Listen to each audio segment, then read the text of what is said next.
Hey, good morning, everyone. I'm going to briefly respond to the article I wrote. If you don't know what I'm talking about, you can go to the description and I'm going to include it.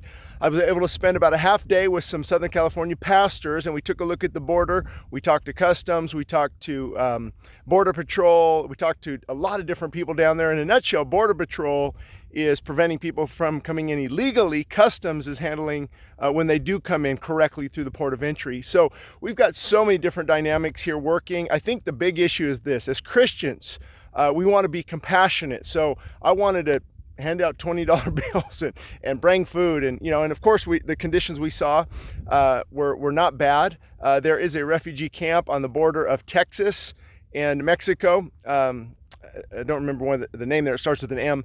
That there's some bad conditions because refugees that moved up are still there in those tents. So here's the dilemma. We have a heart of compassion as Christians, but the government actually has a different job according to Romans 13. They're actually supposed to protect the citizens of the United States. So theoretically, the church and the state are to be interwoven in their core beliefs and principles, but distinctly two different institutions. So the government is trying to do things right, to administer justice. The border agents talk to us about, they're patrolling the border even at night.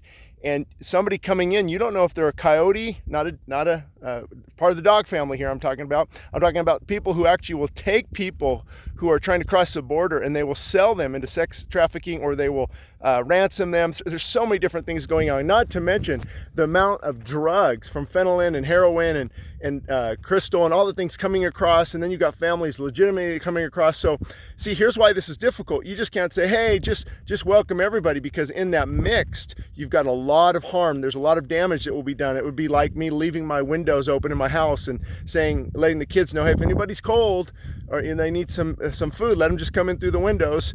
What kind of parent would I be? So see, that's the government's job. Now, my job and my heart is to help these people. So I think we need to be doing a lot more prayer walks. I think we need to be thinking about how we can be involved, praying for our president, praying for these people. There's so much misinformation. I talked to a person who had firsthand knowledge of that supposed incident where they told the family to drink out of a toilet. They didn't say that. They said they don't want people drinking out of toilets. And they also, the picture you saw, the cages, was from 2014. Shame on those people saying kids are in cages, being ripped from their parents. They're actually encouraged, their policy is to keep kids with their parents. But if a parent commits a major crime, not just coming to the port of entry, that's not a crime, but there's a crime there, something involved, they will take that child and figure out what is the best situation for that child. No different than somebody being arrested with a DUI with a child in the car. They're going to be charged with child endangerment, and the child is probably going to be given to a family member. So we've got so much misinformation, number one. Number two is those who don't like this current administration are looking for anything. So they're going to twist anything to get him out of office. And I mean, it does beg the question, are you okay with people who want open borders, who want to kill the economy, who want to murder children? I mean, this is a big deal. This is why I'm getting involved, and so many other pastors are getting involved. This is the soul of our nation.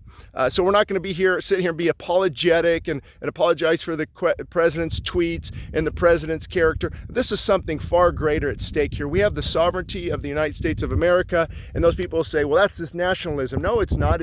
It's thanking God for what he has done and how he has blessed us. God built this nation, from the Supreme Court and William Blackstone's commentaries of the laws of England, and building the nation from the courts, from the government, from the families. And see, we have three institutions here: the family, the government, and the church. None of those institutions that God has ordained is perfect. So that's the dilemma. Rest assured that people are not being treated poorly.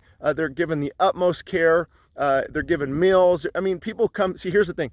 The border wall is to channel people correctly to the port of entry.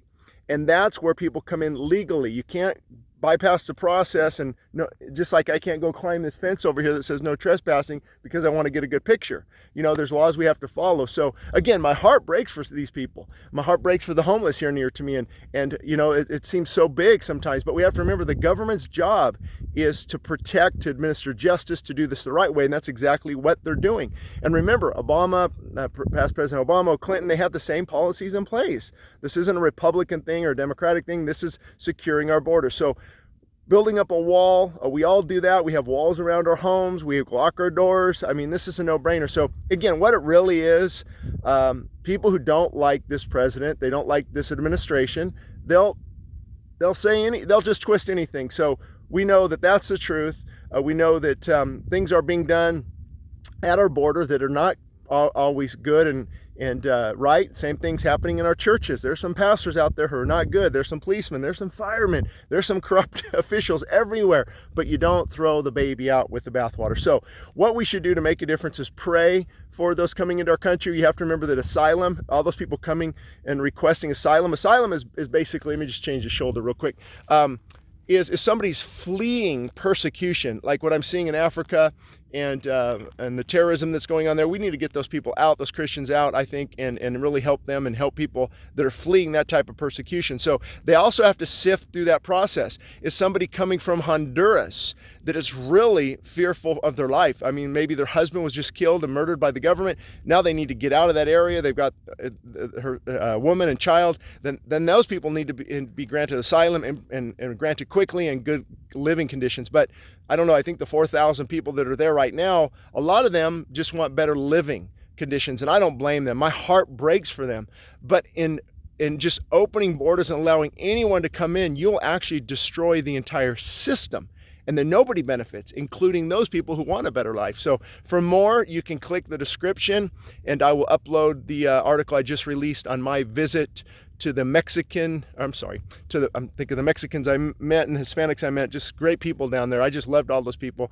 And for those who say, oh, well, they just cleaned up everything when you got there. No, they're not going to clean up the place for pastors in California. We saw how people were treated in customs, and we saw how they're treated throughout the tour, and it's just, they treat people with dignity and respect, and they want to welcome people who do it the right way. So be careful there on forming judgment. So anyway, I'm going to post it in the description, and my visit to the border with Mexico and what I saw there, again, from my experience and talking to individuals down there, and that's what I came away with. So here you go. Hope that helps. Thank you.